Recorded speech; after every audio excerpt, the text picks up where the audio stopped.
மா, இன்னைக்கு நம்ம வீட்டில் திருச்சி ஸ்பெஷல் என்ன? இன்னைக்கு நம்ம வீட்டில் வெயிலுக்கு இதமான ஸ்பெஷல் தான். வாங்க என்னன்னு பார்க்கலாம். ராகி கூழ் பழைய கஞ்சி போட்டு மணமணன்னு செஞ்சு வச்சுருக்கோம்.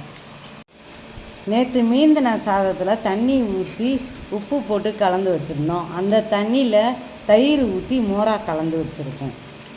வெயிலுக்கு இதமாக இருக்கும்.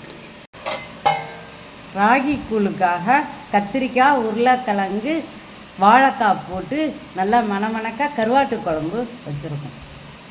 இது நாங்கள் வீட்டிலே போட்ட மோர் மிளகா, உப்பு கரெக்டாக போட்டு பண்ணி வச்சுருக்கோம். கடையில் வாங்கினா உப்பு அதிகமாக இருக்கும். ரொம்ப டேஸ்டியாக தயிர் வாசனையாக இருந்தது. இரும்பு சத்து நிறைந்த கொத்தமல்லி துவையல், பூண்டு போட்டு பண்ணின கேரட் பொரியல், உடம்புக்கு ஆரோக்கியமான கோவக்காய் பொரியல். இன்னைக்கு நம்ம வீட்டில் வெயிலுக்கு இதமான ஸ்பெஷல் தான். வாங்க சாப்பிடலாம்.